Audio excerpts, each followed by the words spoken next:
kita hanya bisa melaksanakan pendidikan, baik itu pendidikan sekolah dasar, pendidikan sekolah menengah, baik pertama dan atas, serta pendidikan tinggi hanya dapat dilakukan secara daring dengan berbagai platform yang tentu telah digunakan sebelum-sebelumnya dan terpercaya.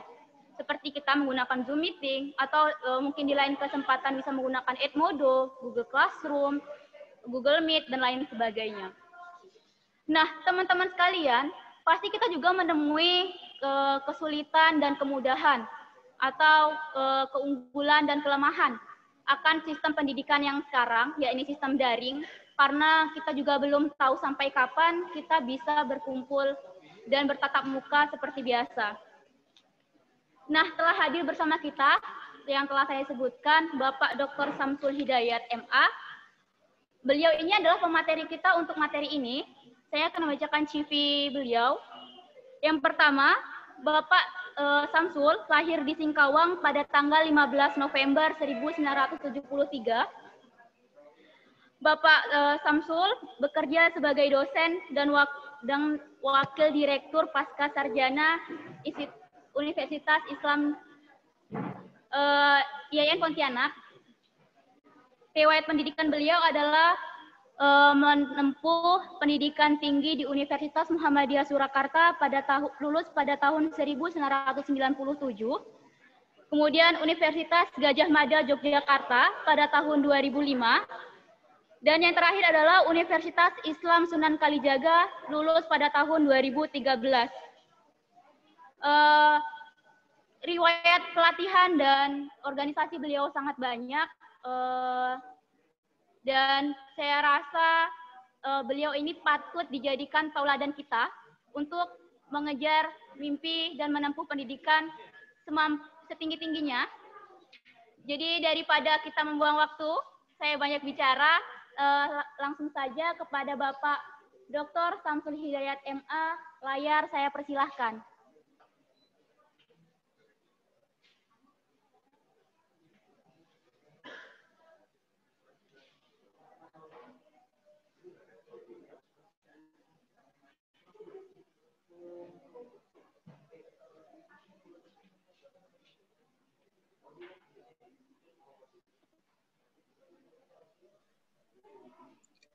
Assalamualaikum warahmatullahi wabarakatuh. Waalaikumsalam warahmatullahi wabarakatuh. Terima kasih Adinda, siapa tadi namanya? Vita Ningsi, Bapak. Vita ya? Iya. Ya, Adinda Vita, terima kasih atas waktu yang diberikan kepada saya. Waktunya sangat singkat ya, sekitar 30 menit ya. Baik, adik-adik sekalian, selamat datang di Universitas Muhammadiyah Pontianak, satu-satunya universitas swasta ya, nomor 1 ya, se-Kalimantan ya, dari beberapa Kalimantan, Kalimantan Timur, Tengah ya, kemudian Selatan, Kalimantan Barat, Universitas Muhammadiyah ranking pertama. Jadi beruntung sekali kalian bisa kuliah di IAIN Pontianak ini dan bisa menimba ilmu pengetahuan bersama kakak-kakak kalian di komisariat ya, koordinator komisariat Ikatan Mahasiswa Muhammadiyah Universitas Muhammadiyah Pontianak.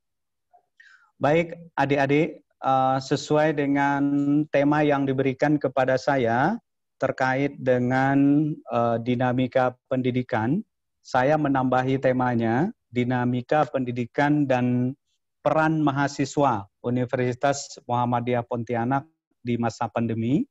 Kalau saya lihat di tornya ini, di proposalnya, targetnya adalah mahasiswa baru tahun istimewa ya, dapat menjadi mahasiswa yang tetap berintegritas dalam pendidikan new normal. Nah, saya karena membaca proposal ini dan melihat ada satu kata kunci, yaitu tetap menjadi mahasiswa berintegritas. Kebetulan saya selain dosen adalah penyuluh anti korupsi di KPK dan sudah beberapa tahun ini melakukan penyuluhan anti korupsi kepada mahasiswa di seluruh Indonesia. Nah, beruntung sekali saya diberikan kesempatan untuk bisa bertemu dengan adik-adik sekalian untuk sedikit berbincang-bincang ya tentang bagaimana dinamika dan peran mahasiswa saat ini. Adik-adik sekalian, mungkin kalian nggak kebayang ya bisa kuliah dengan cara seperti ini ya. Kepengennya kan bisa langsung ketemu dosen ya. Kepengen ketemu dosen, kemudian sama senior-seniornya, dan tapi sayang disayang ya, ternyata pertemuannya harus melalui daring sehingga banyak mungkin yang mengalami penyesuaian ya terkait dengan proses belajar mengajar kalian. Dan kalau saya tidak salah informasi untuk semester 1 ini nanti kalian akan melakukan perkuliahan secara daring ya, secara daring, dan mudah-mudahan walaupun perkuliahannya daring tetap tidak mengurangi kita untuk belajar terus berbagi ya, karena kata kunci belajar di era pandemi itu adalah berbagi informasi. Nah, kadangkala kita mendapatkan informasi sepihak, maka dengan adanya sistem pembelajaran daring ini diharapkan keterampilan untuk berbagi informasi yang baik itu harus selalu kita budayakan. Oke, coba kita pindah ke slide yang ketiga ya. Silakan operatornya. Mana operatornya nih? Ya, terima kasih. Ya, adik-adik sekalian, kalau kalian bisa melihat layar di screen ya, Indonesia ini adalah negara yang sangat kaya ya. Ada lautan, ada batu bara, ada pegunungan, kemudian ada sawah ya, ada pertambangan, kemudian hutan yang sangat indah ya. Ini adalah kekayaan kita ya, yang merupakan warisan dari leluhur kita dan tentu adalah karunia dari Tuhan Yang Maha Esa. Oke, lanjut ya.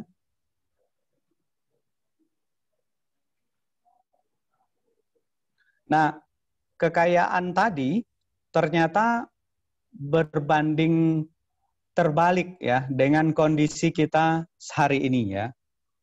Gara-gara korupsi yang merajalela, maka apa yang harusnya kita nikmati itu menjadi hilang ya. Coba anak-anak harus sekolah dengan menggunakan apa ini ya, jembatan tali ya, bayangkan. Coba kalau misalnya ada yang jatuh di situ, tentu ini hal yang sangat miris ya. Kemudian ada jembatan ambruk ya. Kemudian ada bangunan mangkrak tidak selesai. Kemudian ada kebakaran hutan yang disebabkan oleh tangan-tangan rakus pengusaha yang biasanya ya ada beberapa kerjasama atau sindikat ya, perbuatan-perbuatan yang melawan hukum. Coba lanjut ya.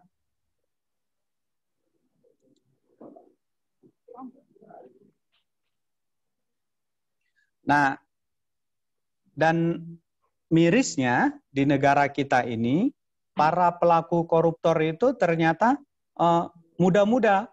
Nah, coba kalian lihat itu ya, rata-rata berumur 30-an tahun. Nah, perilaku koruptor ini. Dan kasusnya macam-macam ya, kasusnya banyak dan ini tentu sangat mengkhawatirkan kita semua ya. Coba lanjut ya.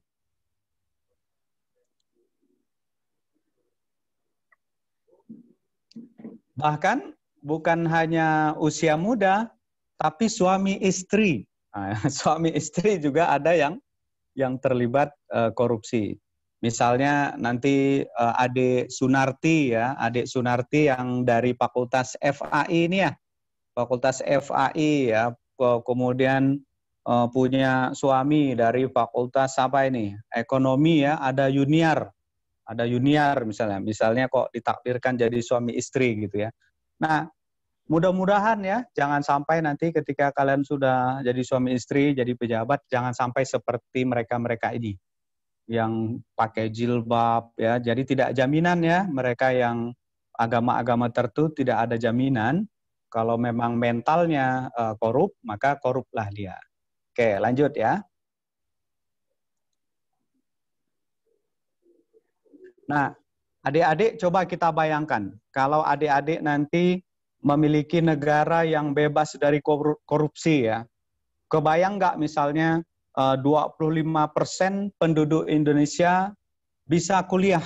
Nah, ini kan sekarang kan tidak ya, baru hanya 1 ya yang bisa mendapatkan pendidikan tinggi. Kemudian bisa nggak, kebayang nggak oleh kita misalnya penduduk memiliki kemampuan bermain bola seperti Lionel Messi atau Ronaldo ya, nggak usah banyak-banyak deh, sekitar 0,05% saja. Wah itu luar biasa, negara kita pasti akan sangat terkenal ya. Kemudian kebayang nggak misalnya kalau 3% saja penduduk kita menjadi wirausaha ya, menjadi entrepreneur, tentu akan sangat berpengaruh terhadap pertumbuhan dan perkembangan ekonomi kita.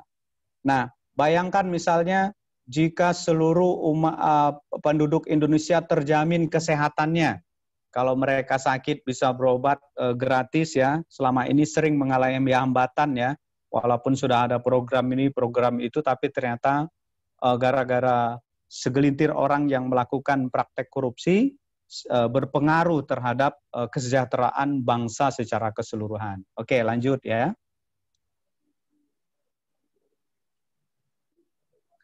Nah, adik-adik sekalian, nanti ketika kalian sudah menjadi mahasiswa, maka biasanya mahasiswa akan menghadapi beberapa atau mengalami beberapa praktek korupsi versi mahasiswa ya. Jadi korupsi itu tidak selalu berhubungan dengan uang ya. Sebagai kejahatan yang luar biasa, korupsi itu menyangkut hal-hal apapun yang terlarang, yang tidak sesuai dengan prinsip-prinsip, kaedah tertentu, aturan tertentu, dan itu bisa merusak segalanya termasuk dalam dunia pendidikan. Nah, kalau dulu waktu adik-adik masih SMA, mungkin biasa mendengar teman-temannya mencontek ya, pernah ya? Ini saya bisa berkomunikasi nggak ini? Nggak bisa ya? Bisa ya? Oke, coba saya pengen berkomunikasi, coba dihilangkan ya, di-unmute-kan pada Adinda, coba Via Herlina. Via Herlina Fakultas Kesehatan. Mana Via Herlina?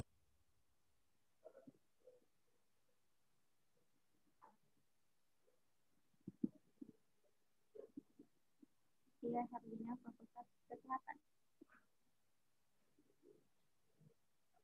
Bisa? Bisa? Via Herlina, mana suaranya? Iya, Fikar. Oke, kita lanjut dulu. Dah?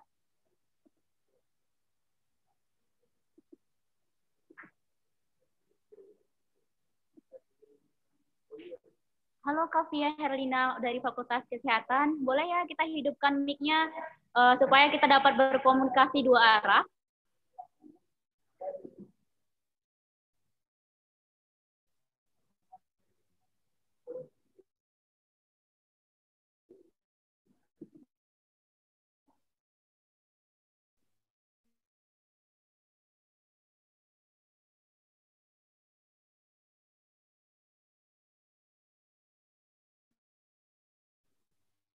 Herlina.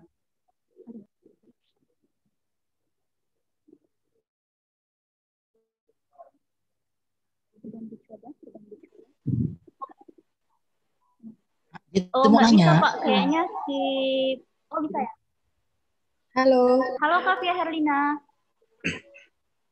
Kan Bapak untuk berkomunikasi dua arah.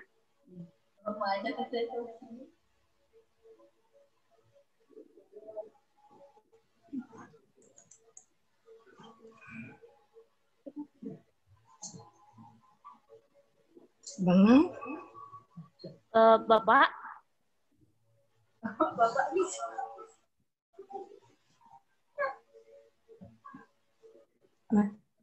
Sebentar ya.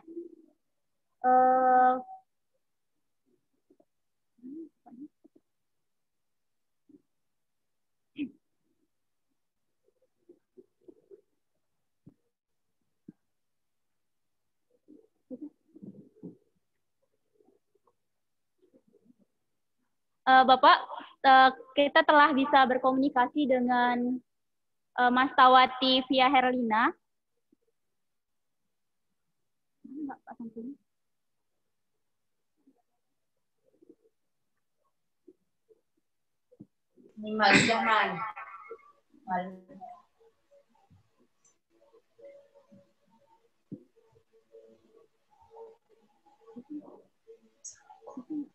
Assalamualaikum.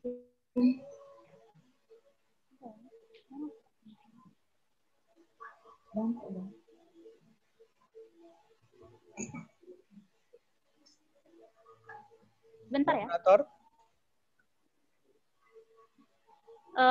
Bapak Samsul, kita telah terhubung kepada Mas Tawati via Herlina, jadi sudah bisa berkomunikasi dua arah.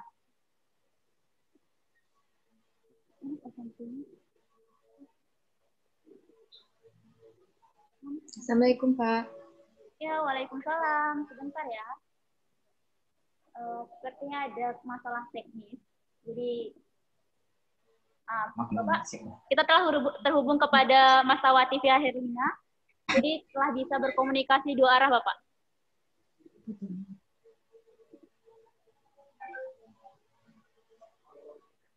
Mohon maaf, Bapak, suaranya tidak ada di kedengaran.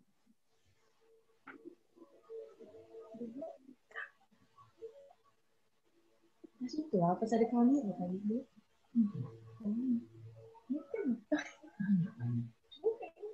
Bisa?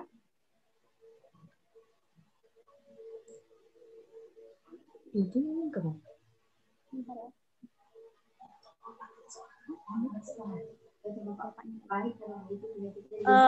Mohon maaf, Bapak, tidak ada suaranya, Bapak. Diusahakan. Sudah.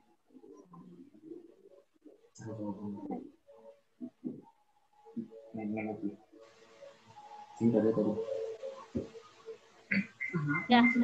Halo. Halo. Ya, halo Bapak. Sudah. Bisa kedengaran? Bisa, Pak, bisa. Oke, kalau gitu yang Herlinanya di off.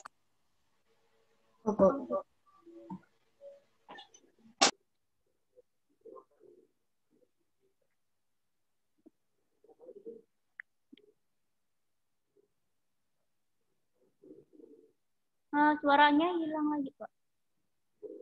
Kayaknya yang Herlina aja yang. Halo. Ya, Pak.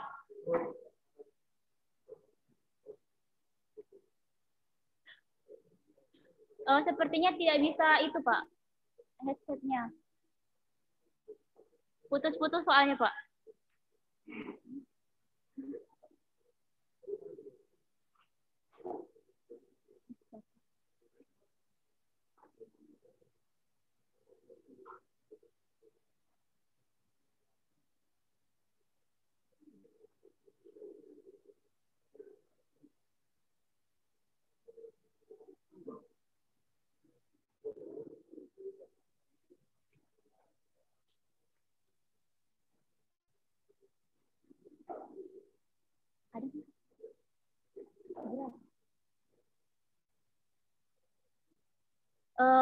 Mohon maaf Bapak, mungkin kendala di earphone-nya atau karena tidak ada suara dan suaranya kalaupun ada putus-putus.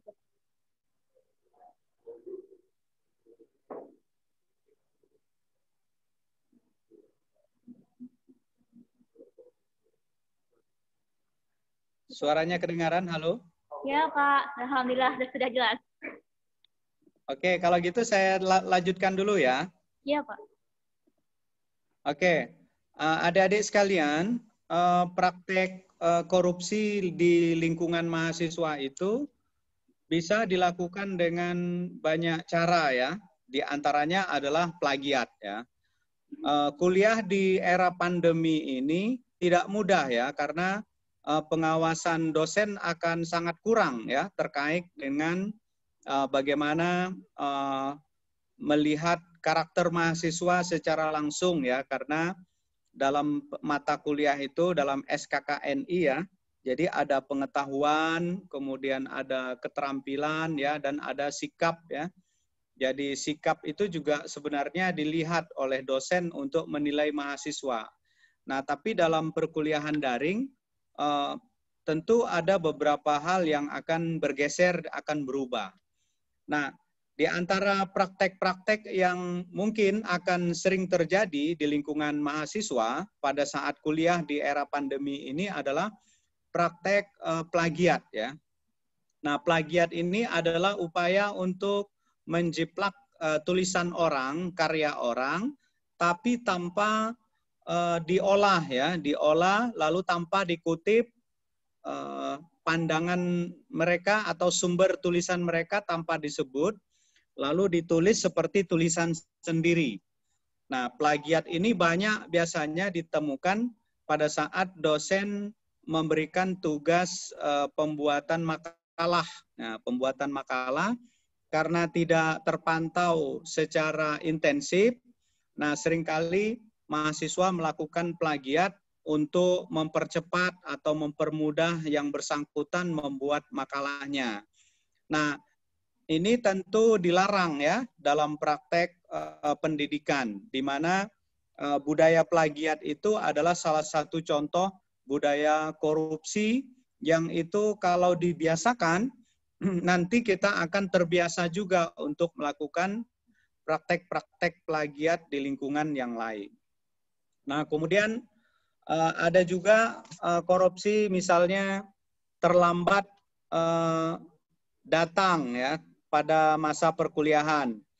Jadi masuk kuliah misalnya jam 8, tapi kalian baru masuk jam 8.30 misalnya, atau jam 9 baru masuk kuliah. Ini juga merupakan praktek korupsi yang sebaiknya tidak dibiasakan karena bertentangan dengan nilai-nilai integritas ya. Salah satu nilai integritas mahasiswa adalah disiplin. Nah, disiplin termasuk di dalam pelaksanaan perkuliahan. Jadi nanti kalau dosen sudah membuat jadwal perkuliahan, nah harus ditaati ya, walaupun sinyalnya kurang, kemudian walaupun jauh ya dari Pontianak, tetap jadwal perkuliahan, sistem perkuliahan harus ditaati. Nah, kemudian ada praktek korupsi mahasiswa kepada dosen itu, diantaranya adalah gratifikasi ke dosen, ya, atau memberikan sesuatu, memberikan hadiah karena ada motif tertentu, ada kepentingan tertentu. Misalnya mahasiswa bimbingan skripsi, ya, mahasiswa bimbingan skripsi, kemudian supaya bimbingannya lancar, lalu mahasiswa memberikan sesuatu kepada dosennya, memberikan kue, memberikan bingkisan, memberikan oleh-oleh, apapun pokoknya yang bersifat barang ya, maka itu adalah bentuk gratifikasi, yaitu praktek-praktek korupsi di lingkungan mahasiswa. Kemudian ada pembuatan skripsi palsu. Nah, skripsi palsu ini maksudnya skripsi yang merupakan skripsi orang lain. Skripsi orang lain kemudian dia jadikan skripsinya sendiri.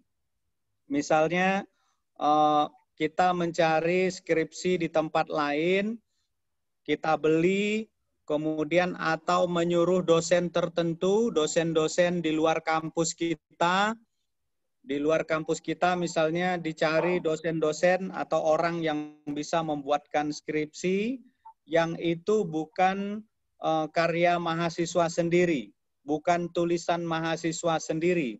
Nah, itu adalah praktek-praktek perilaku menyimpang yang merupakan perilaku korupsi yang sangat dilarang secara etika, sangat bertentangan dengan nilai agama, dengan nilai moral, sehingga tentu sangat merugikan mahasiswa dan merugikan perguruan tingginya. Nah, adik-adik sekalian, maka dengan demikian belajar di era pandemi ini, kuliah di era pandemi ini sangat membutuhkan kemandirian, kedewasaan, dan tanggung jawab. Karena kemandirian dan tanggung jawab itu adalah bagian dari nilai integritas sebagai orang-orang yang anti korupsi. Nah, kemudian ketika kita menjadi mahasiswa Universitas Muhammadiyah Pontianak dan nanti kalian akan menjadi kader-kader IMM ya, kader-kader Ikatan Mahasiswa, maka kami menyarankan agar kalian untuk giat berorganisasi di Ikatan Mahasiswa Muhammadiyah. Karena di organisasi ini kalian akan menemukan banyak pengalaman-pengalaman di luar perkuliahan. Kalian nanti akan banyak berinteraksi dengan satu dengan yang lain, mengadakan kegiatan-kegiatan sosial, keagamaan, kemudian saling mensupport pendidikan kalian, studi kalian sehingga bisa cepat selesai, kemudian peluang-peluang beasiswa, kemudian kegiatan-kegiatan sosial yang bisa dilakukan di lingkungan kampus dan di luar kampus. Nah, itu adalah aktivitas-aktivitas IMM yang bisa kalian geluti. Kalian bisa gabung, bisa aktif di Ikatan Mahasiswa Muhammadiyah sambil kuliah ya, sambil kuliah di Muhammadiyah. Nah, oke, terakhir ya, lanjut.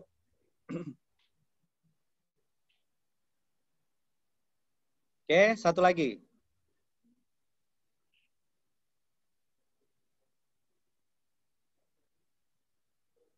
Satu lagi, turun ya. Turunkan satu lagi, ya. Nah, ini sebenarnya adalah film ya, adalah film seorang mahasiswa kedokteran yang malas belajar ya. Nah, pada saat dia ujian akhir menjadi seorang dokter, karena dia malas belajar, dia menyogok dosennya, mengasih dosennya duit ya di belakang kertas jawaban, dan dosennya menerima duit itu. Nah, lalu luluslah mahasiswa yang menyogok dosennya ini menjadi seorang dokter bedah ya, menjadi seorang dokter bedah.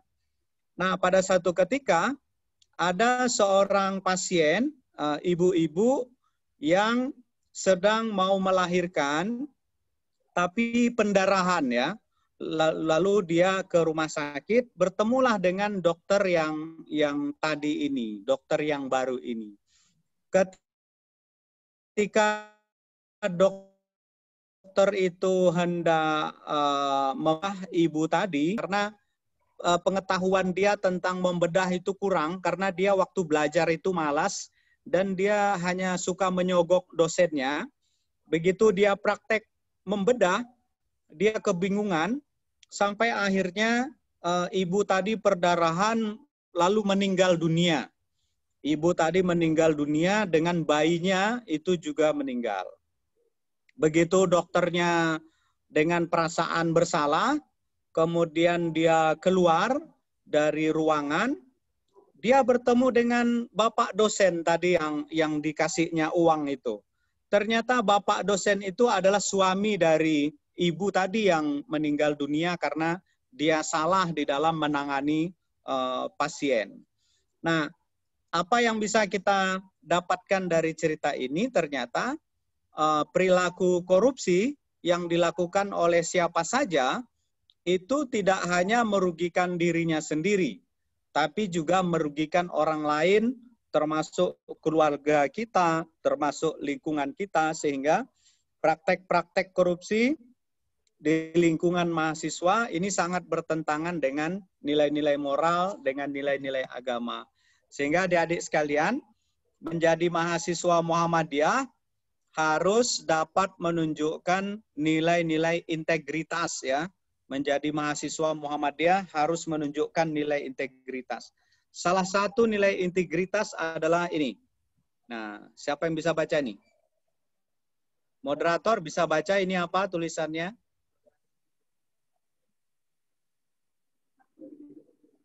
Moderator bisa baca ini apa tulisannya?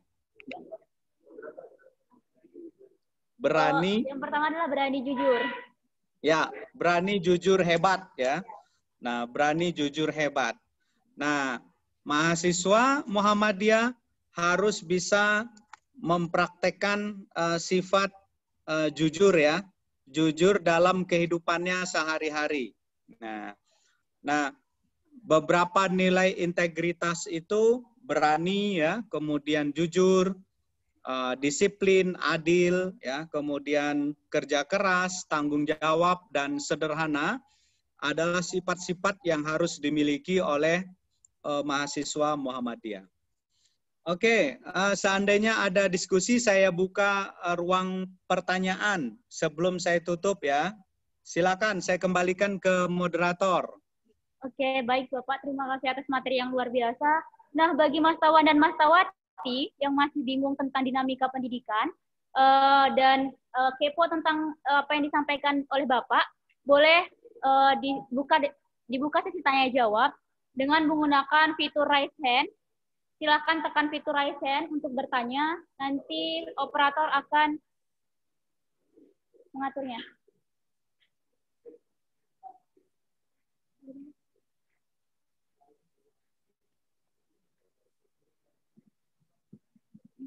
Ya, itu udah ada yang bertanya tuh. Ada nggak? Ya, ada yang raise hand. Ya, ada yang raise hand. Raise hand. Ya, silakan. Silakan. Mas Tawan. Kenalkan namanya. Assalamualaikum warahmatullahi wabarakatuh. Waalaikumsalam warahmatullahi wabarakatuh. Nama saya Abdul Khalik, saya dari Fakultas Ekonomi dan Bisnis untuk kelas 02. Saya mau nanya Pak, ini kan tadi masalah gratifikasi ke dosen. Itu kan ada imbalan, ibarat kan memberikan hadiah sesuatu kan, bingkisan. Jadi itu hukumnya di dalam agama itu apa ya Pak, khususnya Islam?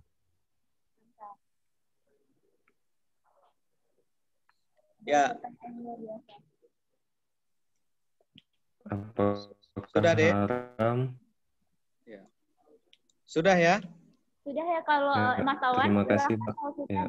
Ya, baik. Assalamualaikum warahmatullahi wabarakatuh. Waalaikumsalam. Ya, ini pertanyaan yang menarik ya, karena selama ini kan kita memahami memberi hadiah itu kan malah ibadah gitu ya, Bang Holik ya. Tapi kenapa dalam konteks hukum ternyata memberikan sesuatu itu justru masuk dalam praktek korupsi ya. Nah, jadi boleh kita sederhanakan ya pengertian gratifikasi tadi ya. Jadi gratifikasi itu kalau mengacu dari Undang-Undang Nomor 20 Tahun 2001 ya tentang gratifikasi itu adalah pemberian uang atau barang ya, kemudian macam-macam di situ ya, ada fasilitas penginapan, fasilitas wisata, pengobatan cuma-cuma, kemudian pemberian elektronik dan lain-lain sebagainya yang itu diberikan kepada pegawai ya, kepada pegawai tertentu baik itu ASN atau swasta yang itu bisa merugikan ya, bisa merugikan baik negara atau perusahaan tersebut, dan pemberinya itu dengan motif tertentu ya, karena ada kepentingan tertentu untuk dimudahkan urusannya. Nah, jadi praktek-praktek ini sebenarnya bertentangan dengan nilai-nilai kejujuran ya, karena proses belajar mengajar itu sebenarnya harus dicerminkan dari sikap kejujuran, bahwa kita melakukan sesuatu itu sesuai dengan kerja keras kita ya, sesuai dengan usaha kita, yang itu dicerminkan dari sifat kejujuran, kemudian keadilan dan sebagainya, yang seluruh praktek-praktek pemberian itu tentu nanti akan secara psikis ya, secara moral akan berpengaruh terhadap pejabat atau dosen yang diberikan. Sehingga nanti akan muncul konsep ketidakadilan dan kecurangan yang bisa dilakukan oleh dosen tersebut. Misalnya ketika mahasiswa akan bimbingan skripsi kemudian membawa makanan tertentu, hari ini Abdul ya membawa makanan, kemudian bimbingannya lancar, bimbingannya mudah gitu ya. Tapi begitu bimbingan berikutnya, ketika Abdul tidak membawa makanan, maka dosennya akan terpengaruh ya. Mungkin nanti akan mulai uring-uringan, mungkin akan mulai malas untuk melakukan bimbingan, marah-marah. Bahkan di tempat lain ada dosen yang baru akan memberi nilai bagus kalau dosen mahasiswanya sudah mengasih uang ya. Ada di perguruan tinggi yang lain dosennya itu baru akan memberikan nilai yang bagus kalau mahasiswanya memberikan barang, memberikan benda-benda tertentu. Nah, ini tentu sangat tidak dibenarkan karena bertentangan secara etika dan moral ya, ketika pendidikan harus menanamkan sifat-sifat kejujuran ya kepada mahasiswa dan dosennya. Begitu ya, Abdul Holik. Ada pertanyaan lain? Nah, untuk Mas Tawan dan Mas Tawati yang masih ingin bertanya, silakan gunakan fitur raise hand dan mengaktifkan mikrofonnya.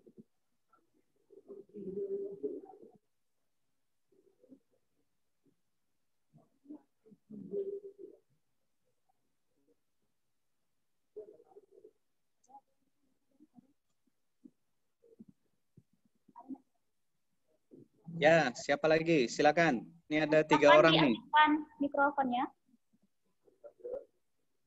Ya, Nabila. Ya, siapa nih?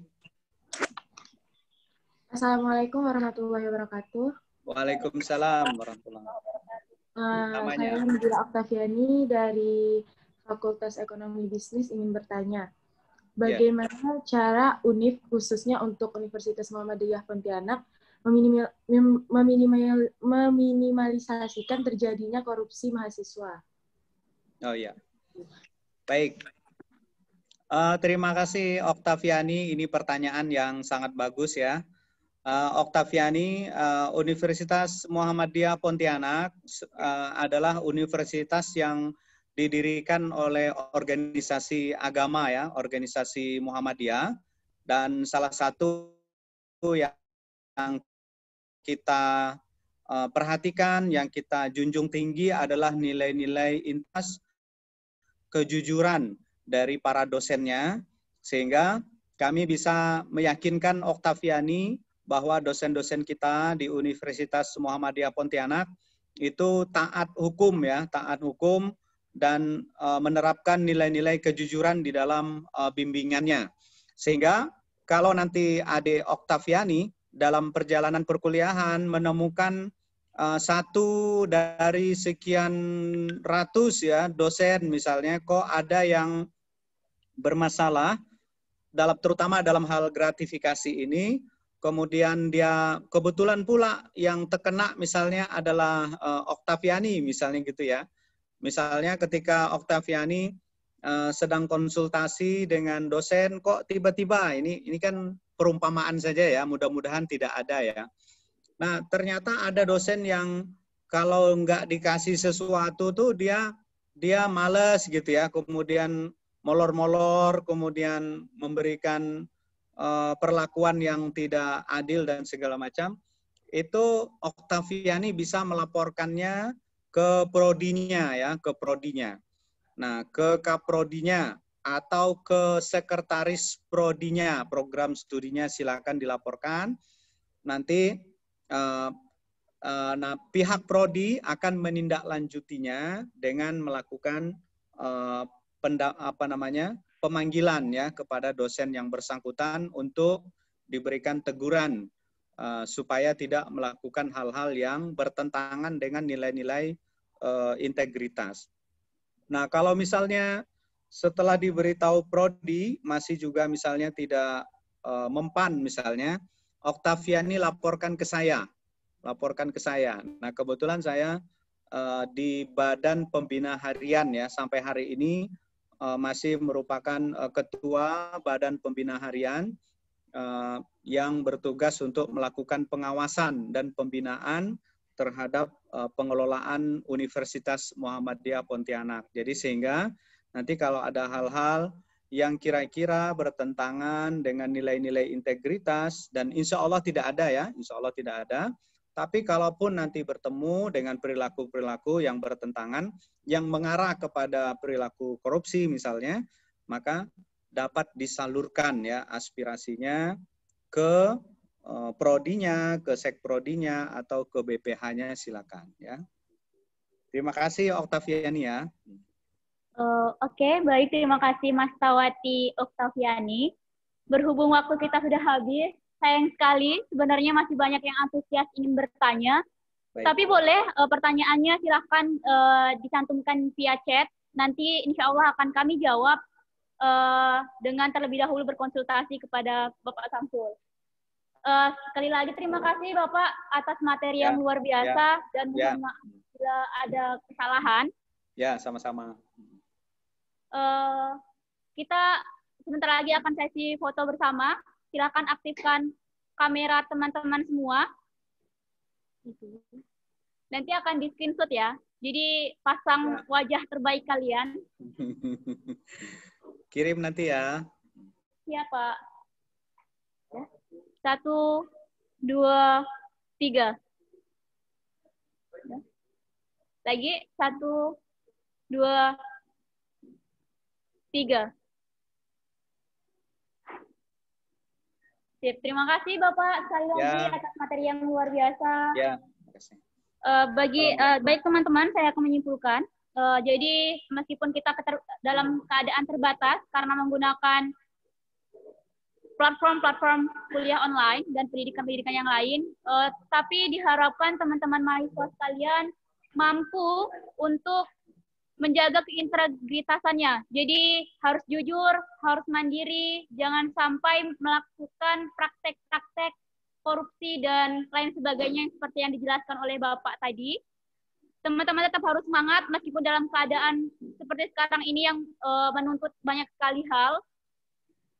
Dan selalu gunakan masker ketika keluar rumah, selalu cuci tangan setelah pergi, dan menyentuh apapun, selalu sehat dimanapun kalian berada. Saya akhiri, billahi fi sabilil haq, wasabiqul khairat, wassalamualaikum warahmatullahi wabarakatuh. Jadi untuk materi selanjutnya, aduh jangan lupa ya, jangan lupa di resum tadi. Udah ngeresum semua kan? Karena nggak ada pengulangan. Jadi teman-teman sekalian, mohon maaf bila saya ada salah kata. Ingat ya, saya Rita Ningsih. Kalau teman-teman ketemu saya di jalan, sapa aja. Jadi terima kasih. Assalamualaikum, bye-bye. Saya serahkan kembali kepada pembawa acara Imawan Dani Saputra.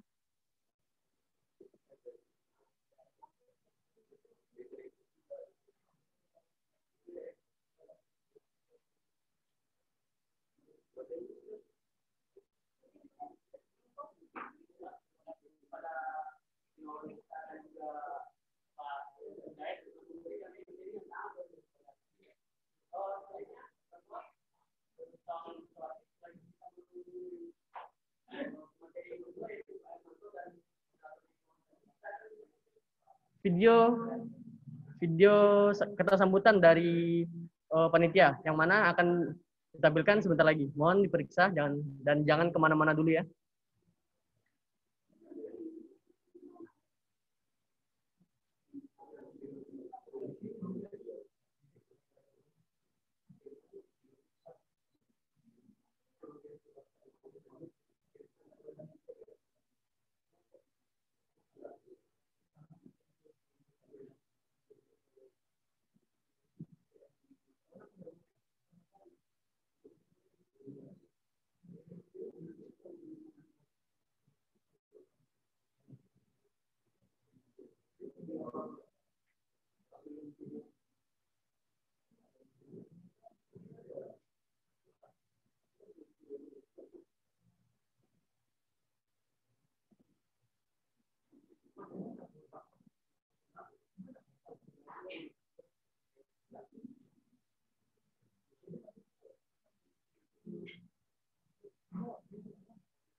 Cek. Saya ingatkan lagi untuk teman-teman saat pemateri menyampaikan materinya harap diresum ya. Habis ini yang pemateri pertama sudah selesai. Saya harap teman-teman sudah pada meresumnya dan nanti ada pemateri kedua dan pemateri ketiga lagi. Jadi harap ditunggu ya. Dan bagi teman-teman yang tadi pagi bermasalah, silakan diisi ulang link absen yang sudah dibagikan tadi. Oke, terima kasih.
Udah enggak lagi.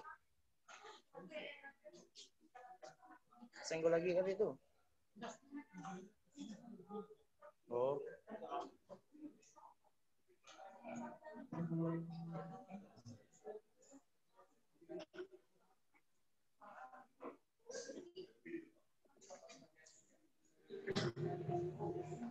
Jan, lanjut ya. Lanjut kasih. Tunggu aku minta itunya.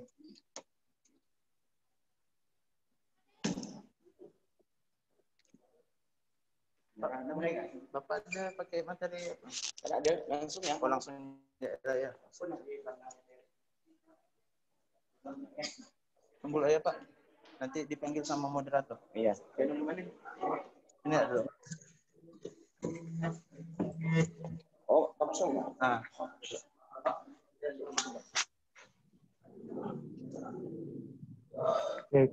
Cek. Assalamualaikum warahmatullahi wabarakatuh. Cek sound. Cek. Matikan. Yang kedua, pertama matikan.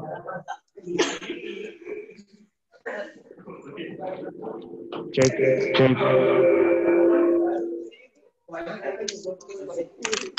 Apa NU banyak? Karena NU lambang bumi. Jadi aku yang minta ada itu.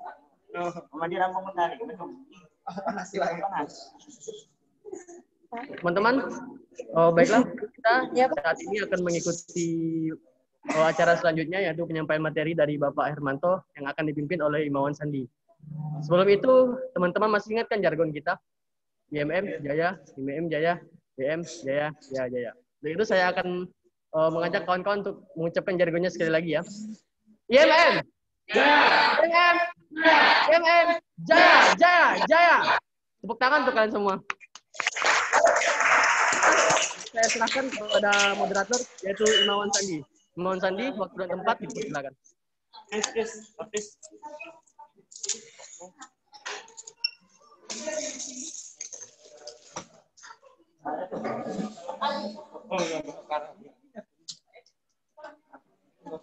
bismillahirrahmanirrahim.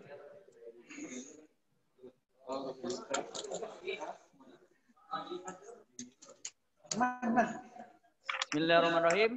Assalamualaikum warahmatullahi wabarakatuh. Alhamdulillahirrahmanirrahim. Wassalatu wassalamu ala asrofil anbiya'i wal mursalin wa ala alihi wa sahbihi ajmain. Alhamdulillah, kita panjatkan puja-puji syukur kita atas kehadiran Allah Subhanahu wa taala, karena berkatnya lah kita bisa berkumpul di sini di online maupun di offline dalam keadaan sehat walafiat. Salawat serta salam mari tetap tercurahkan kepada junjungan Nabi besar kita Muhammad SAW yang membawa kita dari zaman kegelapan menuju zaman terang benderang seperti saat ini. Oke, sebelum itu saya ingin kawan-kawan tetap semangat dan memperhatikan dan jangan lupa meresum yang disampaikan oleh pemateri kita kali ini. Sebelum saya membacakan CV dari beliau, saya akan menarik semangat kawan-kawan. Seperti tadi jargon kita, kalau saya bilang IMM, kawan-kawan jawab Jaya. Oke, saya 3 kali. Yang terakhirnya Jaya, Jaya, Jaya. Oke. IMM, IMM, IMM. Oke, terima kasih. Luar biasa. Oke, pemateri kita kali ini adalah suatu ayahanda yang luar biasa. Beliau udah begitu paham tentang masalah kemuhammadian dan juga beliau sekarang menjabat sebagai AIKA. Jadi yang kawan-kawan pasti akan bertemu dengan beliau.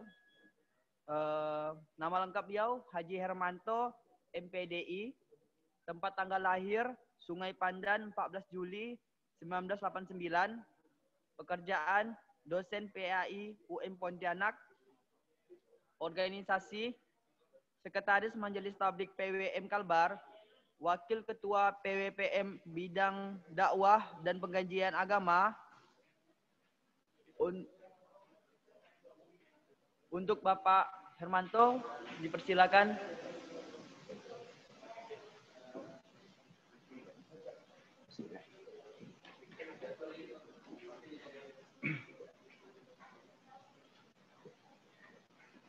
Oke Pak, sekarang ini kita lagi di masa pandemi, jadi otomatis kita sekarang harus online dalam penyampaian sekarang. Tapi tidak bisa dipungkiri kita harus tetap paham begitu tentang masalah tentang kemuhammadian. Jadi untuk Bapak boleh menjelaskan tentang kemuhammadian itu apa, terus biar lebih paham lagi Mas Tawan dan Mas Tawati kita ini. Oke Pak, untuk Bapak silakan. Bismillahirrahmanirrahim. Assalamualaikum warahmatullahi wabarakatuh. Alhamdulillah. Wassalatu wassalamu ala Rasulillah Muhammad ibn Abdullah wa ala alihi wa sahbihi wa mawala. Amma ba'du. Segala puji bagi Allah Subhanahu wa taala. Kakak-kakak, imawan dan imawati, khusus panitia yang hadir di program Masa Ta'aruf ya, perkenalan dengan IMM, Ikatan Mahasiswa Muhammadiyah ya, yang senantiasa bersemangat dan energik ya. Mudah-mudahan kalian semua senantiasa dalam lindungan Allah Subhanahu wa taala. Dan yang saya banggakan serta yang dimuliakan oleh para malaikat adalah para penuntut ilmu yang hari ini sedang mendengarkan dan menyimak dalam rangka thalabil ilmi ya di masa ini, yaitu tidak lain dan tidak bukan adalah peserta masa ta'aruf ya, atau disingkat dengan Mas Tawan dengan Mas Tawati, yang insyaallah sebentar lagi akan menjadi bagian ya secara resmi bergabung di Ikatan Mahasiswa Muhammadiyah. Walaupun secara akademik ketika kalian sudah mendaftar di UM Pontianak ini, dengan sendirinya status kalian adalah mahasiswa Muhammadiyah, ya. Tetapi secara organisatoris, ya, setelah ta'aruf ini mudah-mudahan kalian semuanya ya dapat berkontribusi bergabung di Ikatan Mahasiswa Muhammadiyah, ya. Serta kita memuji Allah Subhanahu wa taala dan bersalawat kepada Rasulullah sallallahu alaihi wasallam. Allahumma shalli wa sallim wa barik alaihi. Kawan-kawan rahmati Allah Subhanahu wa taala, ya. Apa itu Muhammadiyah? Ya kan? Nah, ini yang ingin kita bersama-sama lebih dekat mengenal apa itu Muhammadiyah, ya.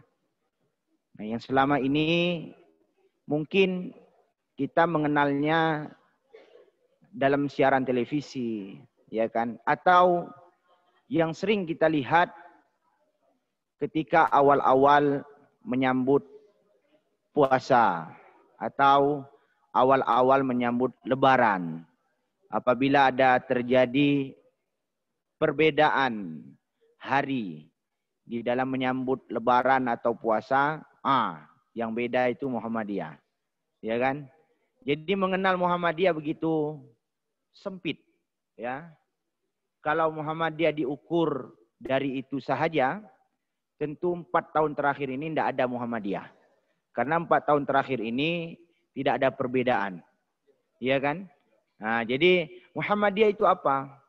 Nah, jadi seorang kiai, ya, yang bernama Kiai Haji Ahmad Dahlan, ya, kelahiran di Kauman, ya, Yogyakarta, dengan inspirasi salah satu ayat di Al-Quran yang Allah perintahkan untuk berdakwah, ya, yaitu Ali Imran ayat 104, ya. Jadi inspirasi inilah yang mendorong Kiai Haji Ahmad Dahlan untuk melakukan gerakan dakwah yang terstruktur, terorganisir, ya. Jadi kalimat Muhammadiyah itu bukan kalimat yang muncul semata-mata ide kreatif Kiai Dahlan, tetapi melalui proses pendalaman dan istikharah. Kenapa organisasi ini diberi nama Muhammadiyah? Ya, kenapa diberi nama Muhammadiyah? Padahal perintah dalam Al-Quran itu wal takum minkum ummatu yad'una ilal khair wa ya'muruna bil ma'ruf wa yanhauna 'anil munkar wa ulaika humul muflihun. Nah, ini ayat yang menginspirasi Kiai Dahlan mendirikan organisasi Muhammadiyah. Nanti akan kita berikan ciri-ciri kader Muhammadiyah itu seperti apa, ya kan? Nah, ayat inilah yang mendorong Kiai Haji Ahmad Dahlan bahwasanya hendaknya ada di antara kalian segolongan umat. Segolongan umat artinya bukan sendiri. Ada kelompok umat Islam, di antara umat Islam yang besar ini ada kelompok umat yang mengkhususkan dirinya bergerak di bidang dakwah. Ya, berdakwah kepada kebajikan, amar ma'ruf dan nahi mungkar. Mereka itulah yang memenuhi ciri-ciri itu orang yang beruntung. Nah, lalu kenapa diberi nama organisasi ini Muhammadiyah? Gerakan ini kenapa diberi nama Muhammadiyah? Ya kan? Itu terinspirasi daripada tafsir Al-Quran ayat 110 yang mengabarkan bahwa kuntum khaira ummatin ukhrijat linnas. Kalian ini sebaik-baik umat. Siapa sebaik-baik umat itu? Kata Ibnu Katsir dalam tafsirnya, ya, di dalam tafsirnya ketika menafsirkan ayat ini, ya, yang dimaksud khaira ummatin, ya, adalah ummatun Muhammadiyah. Nah, ambilan dari inilah, inspirasi inilah, udah kita beri nama gerakan dakwah kita ini adalah Muhammadiyah. Apa itu Muhammadiyah? Terinspirasi daripada nama Rasulullah SAW ditambah ya nisbah namanya. Dalam bahasa Arab itu ada ya nisbah, penisbatan. Artinya yang berkumpul di organisasi ini cita-citanya dan karakternya, perjuangannya, capaian yang ingin dituju, yang diraihnya, semuanya adalah terinspirasi daripada Nabi Muhammad SAW. Ya, Jadi Muhammadiyah itu adalah pengikut setia Nabi Muhammad sallallahu alaihi wasallam. Kawan-kawan rahmati Allah Subhanahu wa taala. Lalu kalau kita bermuhammadiyah atau bergabung di organisasi Muhammadiyah, apa yang menjadi ciri sehingga orang kenal kita ini Muhammadiyah, ya kan? Atau apa yang harus kita munculkan di dalam pribadi kita ini, baik bertetangga, berkeluarga, bermasyarakat, berbangsa, dan bernegara, apa yang kita tunjukkan kepada dunia ini kalau kita ini benar-benar kader Muhammadiyah. Ya kan? Kalau kita ini benar-benar kader Muhammadiyah. Nah, karena Muhammadiyah adalah organisasi Islam, organisasi dakwah, ya. Jadi mau jadi kader Muhammadiyah harus memenuhi 3B. Ya, 3B. Apa itu 3B? Yang pertama, berislam. Ya, ini kader Muhammadiyah itu berislam. Berislam sesuai dengan Al-Quran dan As-Sunnah Maqbulah. Nah, ini juga kakak-kakak Imawan dan Imawati harus mengerti betul bahwasanya kader Muhammadiyah itu berislam. Berislam sesuai dengan Al-Quran dan As-Sunnah Maqbulah. Artinya apa? Di dalam beragama Muhammadiyah tidak serampangan. Dalam pengertian Muhammadiyah tidak sembarangan. Muhammadiyah tidak mengambil ekor, memposisikan diri sebagai ekor, ya, kecuali Rasulullah kepalanya. Nah, seperti itu. Jadi Muhammadiyah di dalam beragama, ya, mengekorkan diri kepada satu orang saja, yaitu Rasulullah Shallallahu Alaihi Wasallam. Al-Quran dan As-Sunnah. Ya, ketika Muhammadiyah beribadah, bisa di cross check, bisa diteliti kebenarannya, bisa dirujuk. Kenapa Muhammadiyah melakukan ini? Nah, inilah yang saya maksud bermuhammadiyah itu berislam sesuai dengan Al-Quran dan As-Sunnah. Artinya apa?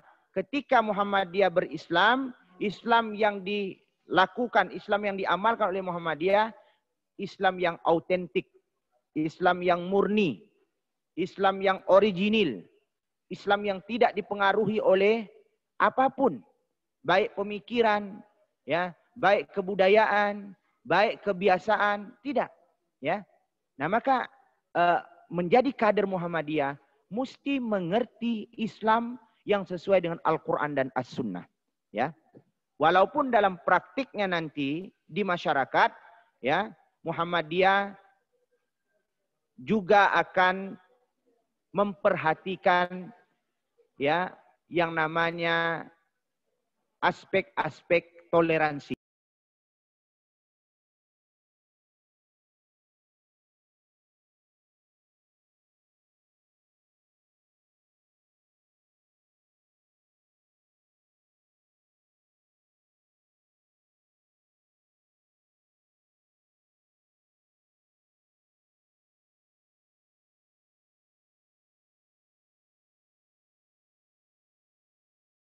Itu kader Muhammadiyah. Nah, kawan-kawan rahmati Allah Subhanahu wa taala, maka penting bagi kita, makanya kalian ini ketika menjadi mahasiswa Universitas Muhammadiyah Pontianak, jadi tanggung jawab kami di UM Pontianak ini memberikan pelajaran agama, ya, dan pendidikan agama. Pelajaran agamanya ada dalam kurikulum, pendidikan agamanya ada dalam kurikulum dan ada di luar kurikulum. Seperti ada target kalian pandai ngaji, ada target kalian pandai toharo, ada target kalian pandai sholat, ada target kalian pandai berdakwah. Kenapa? Karena melekat di dalam pribadi Muhammadiyah itu berislam. Berislam yang sesuai dengan Al-Quran dan As-Sunnah Al-Maqbulah. Sunnah Maqbulah itu maksudnya adalah sunnah dari Rasulullah Sallallahu Alaihi Wasallam yang diterima dan bisa digunakan untuk berdalil atau berhujjah. Ya, kawan-kawan rahmati Allah Subhanahu Wa Taala, itu ciri kader Muhammadiyah. Kader Muhammadiyah itu cirinya. Ya, maka dalam konteks ini karakter beragamanya Muhammadiyah adalah karakter tajdid. Nah, itu kan? Apalagi ini tajdid ini baru lagi nih Pak. Ya memang baru. Nama enggak mahasiswa baru, bukan mahasiswa baru namanya kalau bukan dapat materi-materi baru, ya kan? Jadi materi baru itu penting bagi mahasiswa baru, ya kan? Karakter keberagamaan Muhammadiyah itu adalah tajdid dan wasatiyah, ya, wasatiyah, yaitu moderat, ya, tidak terlalu ekstrim dan tidak meremeh-temehkan. Jadi seperti itu, mendudukkan sesuatu pada tempatnya. Nah, apa itu tajdid? Tajdid di situ karakter yang diperjuangkan oleh Muhammadiyah, ada aspek-aspek untuk dimurnikan, ada aspek-aspek untuk diperbaharui. Dalam konteks beragama, beribadah, akidah, akhlak, misalnya, itu harus dimurnikan. Karena perkara ini tidak boleh berubah-ubah. Salat tidak pernah berubah dari zaman Nabi sampai dunia kiamat. Ya kan? Haji juga demikian. Karena ini perkara ibadah. Tidak bisa ditambah-tambah dan dikurang-kurangi. Ya kan? Akidah juga demikian. Tetapi dalam aspek-aspek muamalat duniawiyat, Muhammadiyah berusaha memperjuangkan agar senantiasa ada kemajuan-kemajuan. Ada perubahan-perubahan seperti dalam bidang ekonomi, ya, seperti dalam bidang sosial politik, seperti dalam bidang pendidikan, dalam bidang kesehatan. Bagaimana umat Islam ini dalam perspektif Muhammadiyah kalau bisa dunia berkiblat kepada Muhammadiyah atau kepada umat Islam. Harus maju berarti, harus menjadi contoh, harus menjadi pelopor dan sebagainya. Itu karakter keberagamaan, ya. Kemudian yang kedua, ciri khas kader Muhammadiyah itu apa? Setelah dia berislam bukan untuk diri sendiri sahaja. Jadi berislamnya kader Muhammadiyah, Islam yang autentik, setelah itu ada semangat dakwah. Yang kedua adalah berdakwah. B yang kedua adalah berdakwah. Ya kan? Berdakwah sesuai dengan petunjuk Rasulullah Sallallahu Alaihi Wasallam. Ya, berdakwah sesuai dengan semangat Rasulullah Sallallahu Alaihi Wasallam. Jadi kader Muhammadiyah setelah menjadi orang yang alim, orang yang abid, ahli ibadah, orang yang berilmu agama, dia tidak hanya puas dengan ilmunya itu untuk dirinya sendiri, tapi dia harus menoleh ke kiri dan ke kanan. Apakah masih ada yang perlu didakwahi? Apakah masih ada yang perlu difikirkan untuk umat ini? Ada kerisauan di dalam dirinya untuk bagaimana umat ini mendapat hidayah. Berdakwah dia. Dia harus berdakwah dengan cara yang bijaksana, menyampaikan pesan-pesan agama. Nah, dakwah di sini tentu dalam perspektif Muhammadiyah adalah konteksnya sangat luas sekali. Bukan dakwah, oh kalau saya jadi kader Muhammadiyah harus pandai khutbah Jumat dong. Nah, itu bagian dari dakwah. Oh, saya kalau jadi kader Muhammadiyah harus pandai ngisi kajian dong. Oh, itu bagian daripada dakwah. Tetapi dakwah yang kita maksud adalah dakwah yang secara luas. Ya, kalian boleh berdakwah sesuai dengan karakter keilmuan kalian dan bidang kehidupan yang kalian miliki. Seperti contoh, orang kesehatan. Berdakwahnya bagaimana? Ya jadi khotib tidak bisa. Nyampaikan majelis taklim tidak bisa. Dakwahnya bagaimana? Kalau dia jadi kepala puskesmas, misalnya, bikin aturan. Setiap jam sholat, apapun kegiatan harus istirahat. Kecuali yang mendesak, menyangkut nyawa manusia misalnya. Ya kan? Nah seperti itu. Jadi setiap pagi sebelum masuk kerja ada pengajian dan sebagainya. Itulah dakwah dengan kebijakan. Dia misalnya ahli ekonomi, maka dia berdakwah di bidang ekonomi. Dia terapkan dalam berbisnis nilai-nilai Islam. Berikan contoh-contoh yang Islami, ya kan?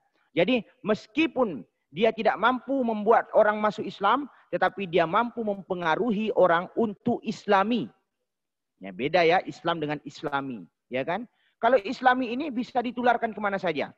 Kalau Islam itu hak Allah.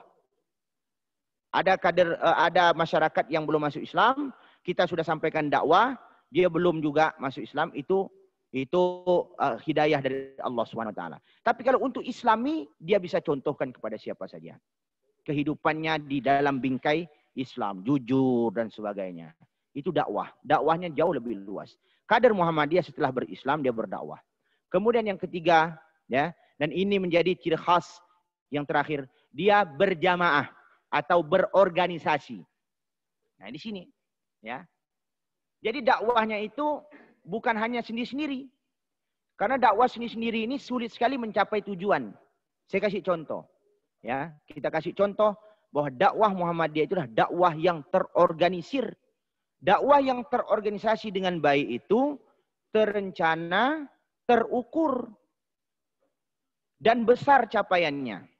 Kalau dakwah secara sendiri-sendiri itu sangat sulit untuk mencapai sesuatu yang besar. Saya kasih contoh.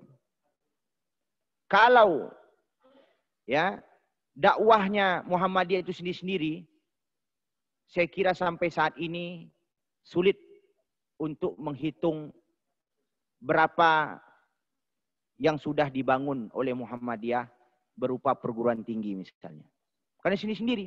Mungkin setelah Kiai Dahlan meninggal, sekolah yang didirikan Kiai Dahlan itu belum merdeka sudah habis sekali. Tapi kalau dakwahnya secara organisasi, sampai umur Muhammadiyah sekarang 11 tahun ya, masih hijriyahnya 111 tahun umurnya kalau manusia udah ninggal ini. Tapi karena organisasi semakin tua semakin menjadi. Jadi tua-tua keladi Muhammadiyah ini. Semakin tua semakin menjadi-jadi. Ya, amal usahanya di bidang pendidikan begitu banyak. Ya kan, di bidang kesehatan begitu banyak. Di bidang sosial begitu banyak. Kadernya tersebar luas kemana-mana. Sudah menjadi orang-orang yang sukses. Kenapa? Karena terorganisir. Terorganisasi. Ya, dan begitu juga berorganisasi ini membuat kita tidak egois. Tidak merasa memiliki. Andai Muhammadiyah ini dikelola oleh perorangan, waduh, mungkin ada perang saudara dan sebagainya. Kenapa? Merebutkan amal usaha dan kekayaan Muhammadiyah. Organisasi terkaya di dunia itu Muhammadiyah. Ya kan? Rumah sakit ratusan. Ya kan? Perguruan tinggi 170 lebih. Sekolah ribuan. Ya kan? Coba, satu pun amal usaha Muhammadiyah tidak ada milik orang. Tapi milik jamaah. Milik organisasi. Apa makna milik organisasi? Siapa saja yang mau mengurus Muhammadiyah, berarti dia berkewajiban untuk menjaga amal usaha Muhammadiyah itu. Nah, seperti itu. Nah, maka kader Muhammadiyah yang ketiga, setelah dia berislam secara autentik, setelah dia berdakwah secara sesuai tuntunan Rasulullah SAW, dia berdakwah dengan cara berorganisasi, ya, yang mana terencana, terukur dan disiplin, ya. Kawan-kawan rahmati Allah Subhanahu wa taala. Nah, IMM yang merupakan bagian daripada Muhammadiyah juga tidak bisa lepas dan tidak boleh lepas memang dari karakter Muhammadiyah itu. Makanya salah satu ciri IMM itu tadi ya, religiusitas, ya kan? Religius sama dengan dia berislam. Berislam dengan autentik, ya kan? Yang kedua, intelektualitas, ya. Karena dia mahasiswa, ya kan? Dia harus menjadi mahasiswa yang cerdas. Setelah religius, dia intelek. Yang ketiga, dia harus bermanfaat untuk masyarakat, yaitu humanis.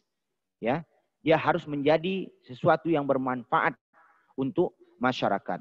Jadi 3 karakter ini tidak boleh dilepaskan kalau mau jadi kader Muhammadiyah bergabung di IMM, yaitu religiusitas. Dia harus memiliki agama yang kuat baik secara ilmu maupun pengamalan, ya. Yang kedua, dia intelek, ya, ada semangat belajar, giroh belajar yang tinggi. Jadi pantang bagi mahasiswa IMM untuk putus tengah jalan. Nah, itu harus pantang itu. Kenapa? Di mana intelektualnya itu, ya kan? Jadi tidak boleh putus tengah jalan. Kalau udah gabung di IMM, apapun kesibukannya, apapun amanah yang dipikulkan kepadanya, kuliah tetap berjalan, ya. Walaupun lambat-lambat sedikit, bolehlah, ya kan? Nah, seperti itu. Kuliah tetap berjalan. Bila perlu, seluruh program-program kampus seperti pertukaran pelajar, lomba-lomba tingkat nasional itu direbut oleh IMM semua. Kenapa? Untuk menonjolkan intelektualitasnya. Kemudian dia bermanfaat bagi masyarakat, yaitu humanis, ya. Bermanfaat dia, ya, menjadi benar-benar kecerdasan sosialnya sangat tinggi. Respon-respon sosialnya sangat sangat tinggi dan cekatan. Apa saja perkara-perkara sosial yang perlu pemikiran dan kontribusi IMM harus disambut oleh kader-kader IMM. Saya kira pengenalan dasar kita masa ta'aruf ini, ya, karena kata pepatah mengatakan tak kenal maka ta'aruf, ya kan? Jadi bukan tak sayang, ya, tak kenal maka ta'aruf. Jadi belum kenal dengan IMM maka harus ada masa ta'aruf, ya. Nah, itu yang dapat saya sampaikan seputar tentang Muhammadiyah. Tentu nanti setelah kalian kuliah akan mendapatkan materi khusus atau mata kuliah khusus dan itu lebih mendalam lagi. Tadi saya ulangi, 3 ciri kader Muhammadiyah, 3B, ya, bukan B29 ya, 3B, ya. Ya marhal alhamdulillahi rabbil alamin, nasru minallahi wa fathun qarib, fastabiqul khairat. Wassalamualaikum warahmatullahi wabarakatuh. Warahmatullahi wabarakatuh. Alhamdulillah, udah sangat luar biasa yang udah disampaikan oleh Bapak Hermanto. Sekarang kita ada sesi tanya jawab. Satu sesi ada 3 pertanyaan. Untuk Mas Tawan dan Mas Tawati yang ingin bertanya, boleh menggunakan fitur raise hand-nya. Untuk Abang Muhammadiyah boleh lihat yang dari Mas Tawan dan Mas Tawatinya ingin bertanya.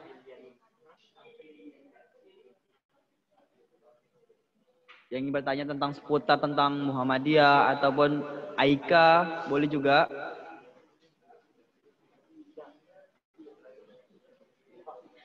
Ada. Siapa dulu? Apriliani. Untuk Mas Tawati Afriliani. Apa ini ngulang? Ada yang pakai Zoom ya? Dia pakai Zoom. Zoom.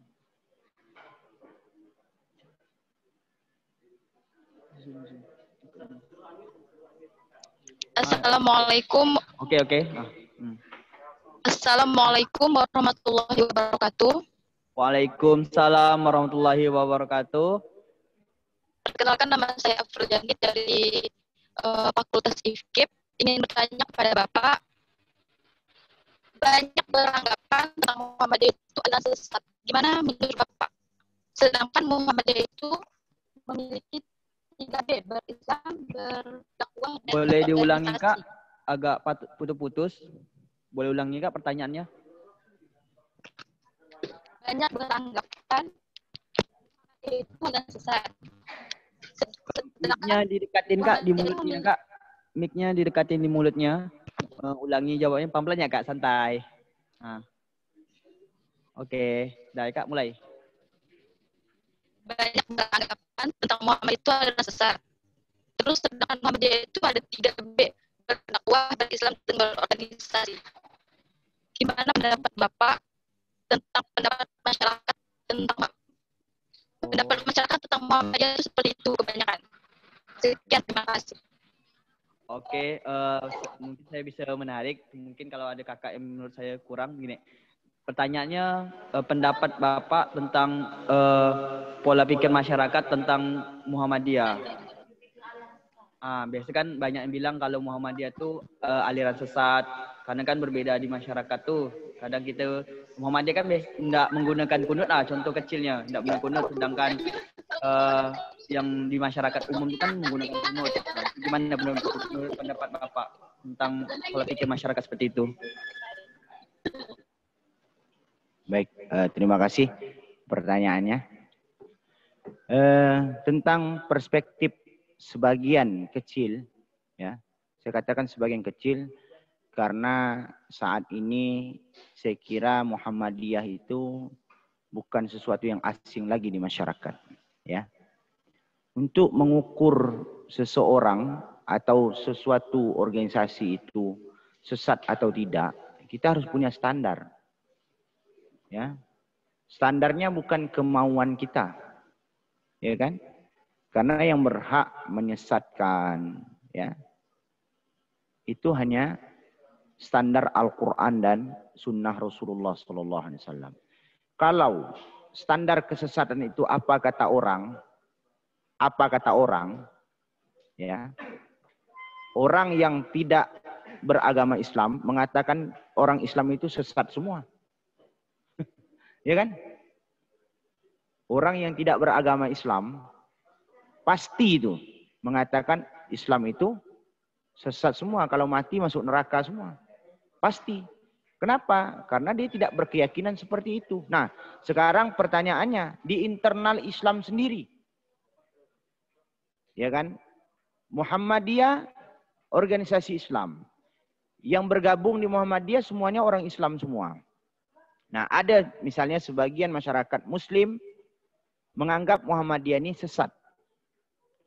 Jangan karena ada perbedaan kecil, lalu itu ukuran kesesatan. Ya kan? Nah, lalu kita